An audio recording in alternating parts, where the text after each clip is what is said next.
Olá, galerinha. Vamos continuar nosso assunto em obstetrícia. Vamos falar agora um pouquinho, mudando nosso foco aqui, sobre o pré-natal de alto risco e as intercorrências obstétricas que podem ocorrer. Então, sem mais delongas, vamos lá. Então, o que é o pré-natal de alto risco? O pré-natal, para ele ser considerado de alto risco, é necessário que as gestantes elas apresentam alguns fatores de riscos relacionados. E esses fatores de risco, vamos falar agora um pouquinho deles. Quais são? Então, existem vários fatores de riscos aí que eu posso ter para mim considerar essa gestação de alto risco que necessite de ser acompanhado aí pela atenção terciária que a gente fala, que é a rede especializada. Então, as condições clínicas pré-existentes, ou seja, aquelas mulheres que já tenham e não desenvolveu durante a gestação, a hipertensão arterial sistêmica, a dependência de drogas lícitas e até ilícitas, as cardiopatias, pneumopatias, nefropatias, endocrinopatias, hemopatias, epilepsia, doenças infecciosas, doenças autoimunes, ginecopatias, neoplasias, obesidade mórbida, psicose e depressão.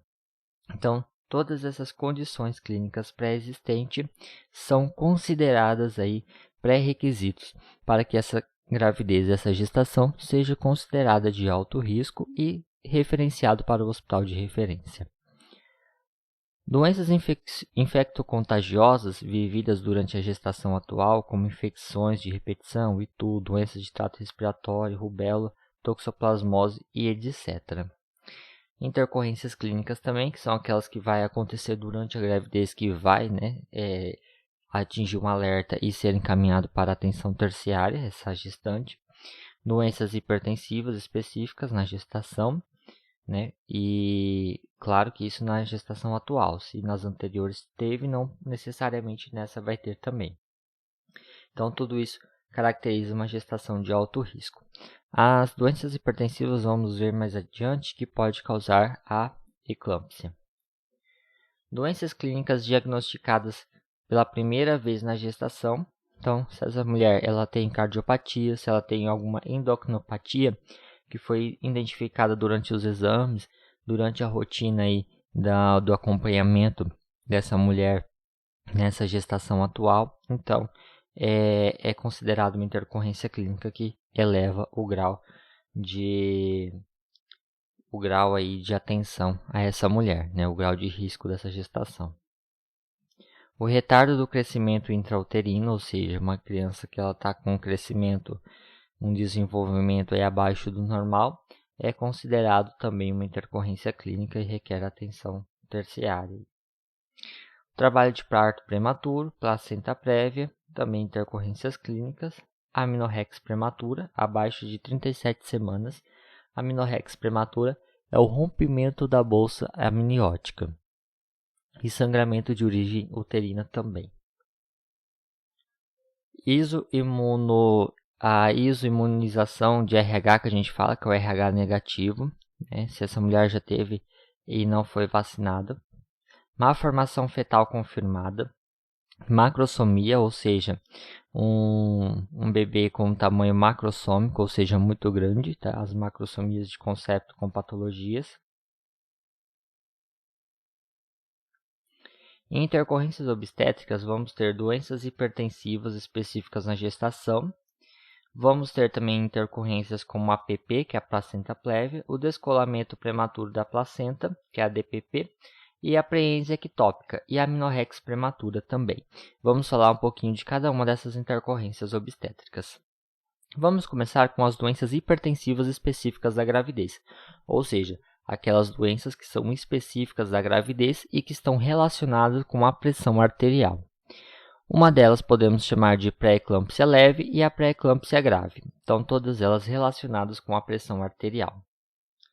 Então, a doença hipertensiva específica da gravidez, que a gente chama de DHEG, ela é caracterizada pela ocorrência da tríade sintomática, ou seja, são 3 sintomas específicos aí que vai estar associado. Então, vamos ter a hipertensão arterial, acompanhado de uma proteinúria e, significativamente, o edema, tá? Em mãos ou face. Em gestante, após a 20ª semana de gravidez, pode ter esses sintomas. Então, o que é proteinúria, né? Vamos desmistificar alguns termos, porque pode ser que alguns não conheçam ainda ou não se recordem. Proteinúria é a perda excessiva de proteínas através da urina. E a hipertensão arterial é a presença, né, de uma PA, de uma pressão arterial maior que 140 milímetros por mercúrio, por uma diástole de 90 milímetros de mercúrio. O edema é o acúmulo de líquido anormal no interstício extracelular e vai ocorrer de forma generalizada e de aparecimento súbito, tá? Vai ter o aumento do peso cerca de 500 gramas ou mais por semana. Por isso que um dos cuidados de enfermagem é o acompanhamento do ganho de peso. Então, a pré-eclâmpsia, ou PE, ela é uma complicação da gravidez, caracterizada pelo aparecimento da pressão arterial alta e muitas vezes uma quantia significativa de proteína na urina. O estado começa após a 20ª semana de gravidez. Na doença grave, pode haver então a ruptura de glóbulos vermelhos, uma contagem baixa de plaquetas, a função do fígado deficiente, disfunção renal, inchaço, falta de ar devido a fluidos nos pulmões ou ainda distúrbios visuais. Claro que tudo isso pode acarretar a morte fetal e da mãe também. Os sintomas da pré-eclâmpsia, então, é uma pressão maior que 140 por 90 milímetros de mercúrio durante mais de 4 horas. Então, se eu tenho uma mulher que chega para mim com essas queixas, né, ou com queixas similares, mas eu vejo que a pressão dela arterial está alta, né, maior que 140 por 90 e em torno de 20ª semana de gestação ou mais, eu interno essa mulher em observação por mais de 4 horas e essa pressão permanece, é um sintoma de pré-eclâmpsia. A urina, se ela estiver espumosa, tá? Isso significa que ela contém mais de 300 miligramas por dia de proteínas, tá? Ou sinais de problemas renais comuns, como urinar pouco. Então, tudo isso me deixa em alerta para uma pré-eclâmpsia. Pode acontecer inchaço nas mãos também, pés e face, que é a retenção de líquido. As complicações, se não tratadas, podem se tornar uma eclâmpsia, que é um transtorno caracterizado por convulsões, coma e pode ser até fatal para o feto e para a mãe também. Pode resultar em descolamento prematuro da placenta ou em problemas cardiovasculares, como a síndrome de HELP, que a gente fala, que é a destruição de hemácias e plaquetas e vai causar uma falta de oxigenação ao feto. Os cuidados de enfermagem específicos para esse caso. Então, a gente vai ter uma dieta normossódica, ou seja, uma dieta aí até com pouco sal. Repouso é relativo, vai depender muito de caso para caso. A PA vai ser aferida de 4 em 4 horas durante o dia. Vai ter uma pesagem diária para ver esse ganho, né, e a retenção de líquido, que é o edema. Vai ter a avaliação de proteinúria também diariamente, que é o teste de proteinúria que é feito. E vai atentar a náuseas e vômitos também constantes, que é um sinal e sintoma de uma pressão alta. E vai monitorar a presença de cefaleia, que é a dor de cabeça. Então, a classificação da forma grave da doença é quando essa PA ela fica em 160 a 110 milímetros de mercúrio, tá? Essa pressão. Então, já é um sinal de alerta e uma classificação grave dessa doença. O edema generalizado em face e mãos, também é a forma grave. A perda da função renal, que esse rim pode parar. Sintomas de encefalopatia hipertensiva, que é a cefaleia, transtornos visuais, devido ao aumento da pressão arterial, pode ocorrer esses transtornos. E insuficiência pulmonar ou cardíaca também.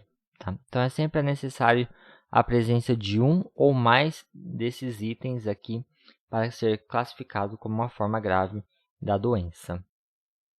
Indicações de parto na pré-eclâmpsia. Então, quando a gente fala em pré-eclâmpsia, geralmente já vem em mente, né, de muitas pessoas da área, e um parto prematuro, né, em retirar essa criança ou algo do tipo.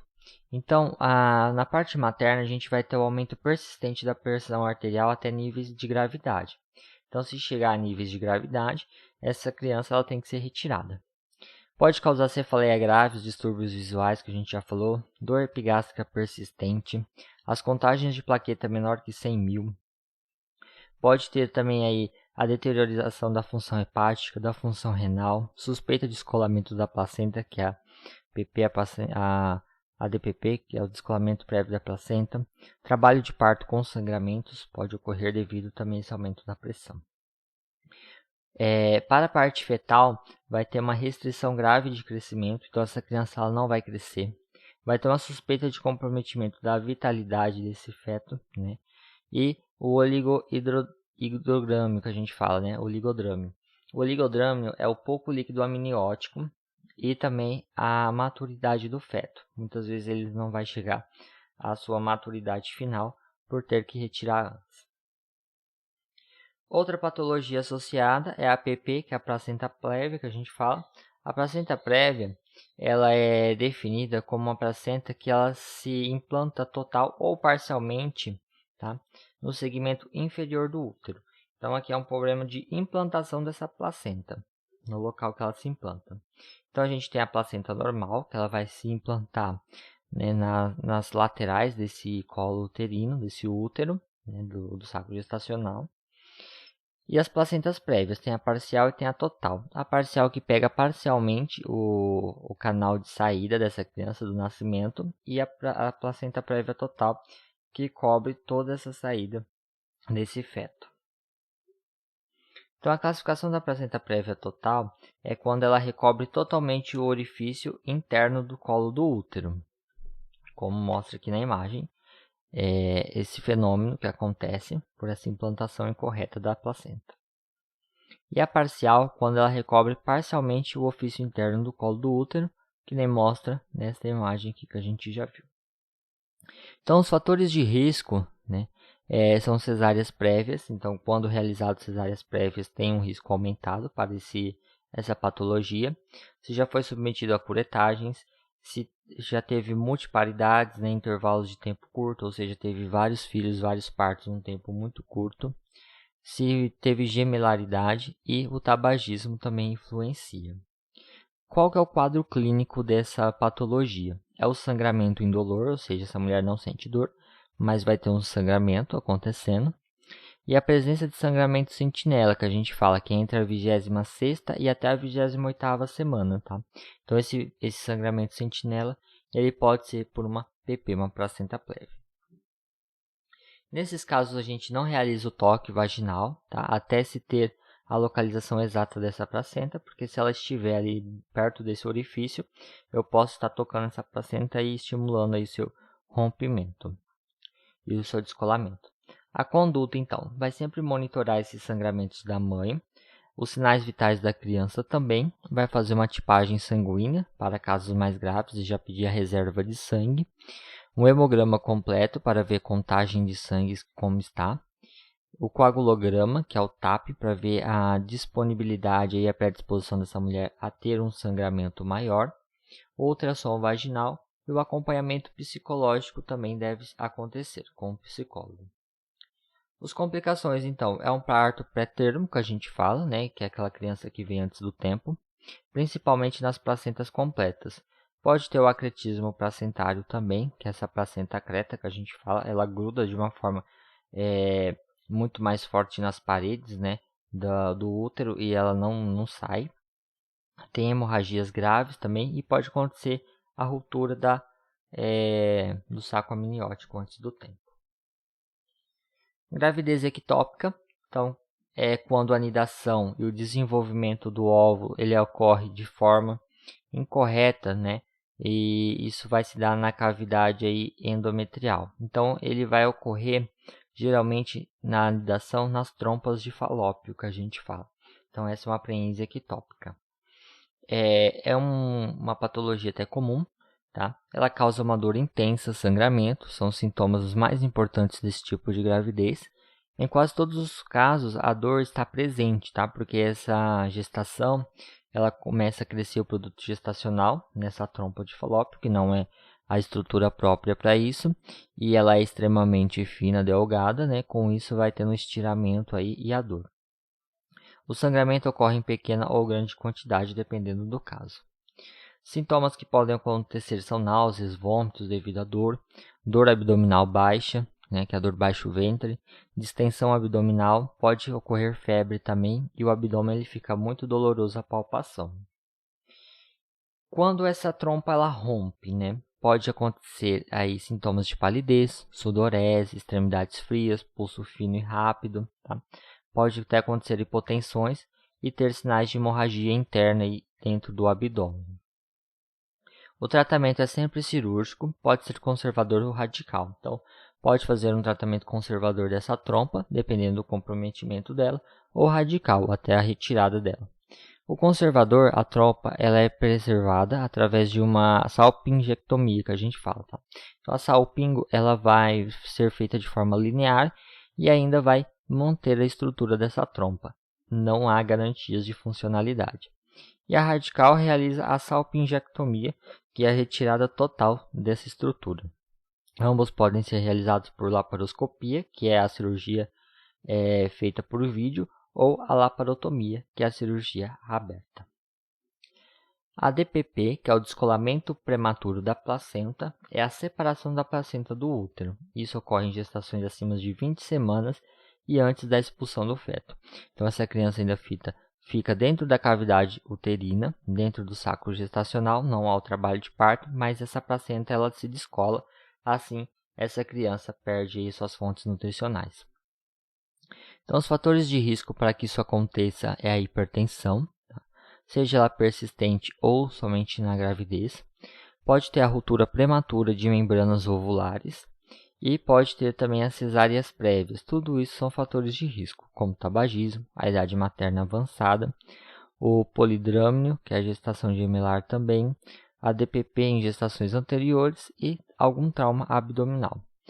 O polidrâmio é a quantidade exacerbada de líquido amniótico. A clínica de tudo isso é uma dor abdominal, geralmente intensa, sangramento genital de quantidade variável e pode ter persistência durante as contrações do parto. Tá?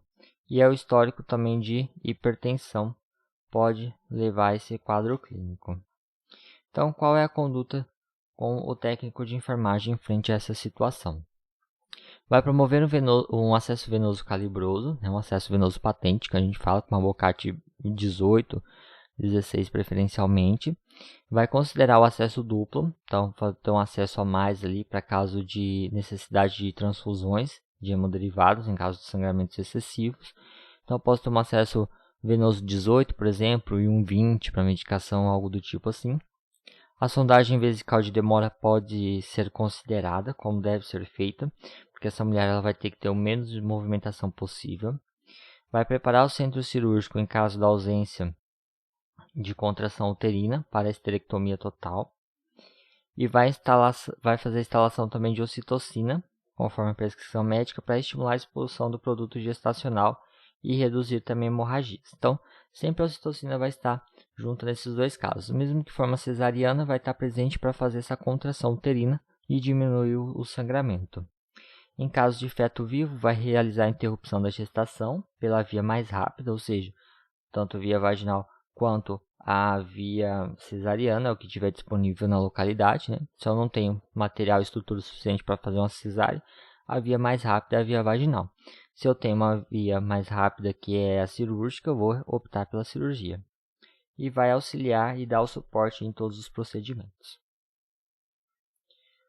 Uma outra intercorrência que pode ter é a amenorrex prematura, que a gente fala, que também é conhecido como a bolsa rota.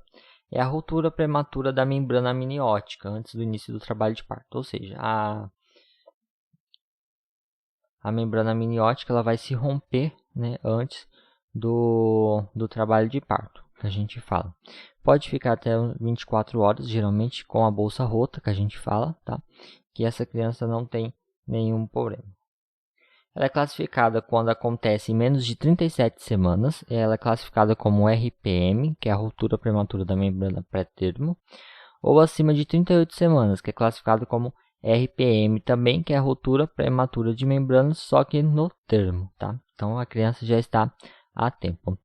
Os sinais e sintomas é a saída de líquido pela genitália, né? No caso feminina, porque ocorre a expulsão do líquido, e no exame físico leva em conta a coloração, a quantidade e o odor dessa substância, desse líquido amniótico. E quais são os cuidados? Os cuidados vão ser pautados na temperatura axilar, no pulso materno, de 2 em 2 horas, com devido registro e impresso, tá? Então, sempre vai ter os controles impressos para registro de sinais vitais. O BCF também deve ser sempre verificado, que é os batimentos cardiofetais, geralmente a cada 6 horas, através do sonar ou Doppler. O acesso calibroso para provável indução do parto, então é necessário, e manter repouso no leito. Vai fazer hidratação VO e EV em grande quantidade e a cardiotocografia diária também é realizada. As condutas, então, são várias conforme o estado clínico dessa mulher e da criança também. Então, vai variar de acordo com a idade gestacional. Com 24 semanas, considerar a interrupção da gestação devido a alto risco para a mulher. Se tiver com mais de 24 semanas, com ausência de sinais de infecções, com sofrimento fetal, sinais todos estáveis da mãe e da criança, então a gente vai considerar prolongar a gestação por alguns dias, tá? E com mais de 34 semanas, vai considerar a interrupção da gestação de forma imediata com a indução do parto, tá? Porque com 34 semanas já é uma criança viável. Pode ser por via vaginal ou considerar também a cesariana somente em casos especiais, tá? Senão, pode ser também por via vaginal sem problemas nenhum. Então, esse foi um pouquinho da nossa aula de intercorrências obstétricas que podem acontecer. Espero que tenham gostado, aproveitado bastante esse tempo e até o próximo vídeo. Um grande abraço a todos.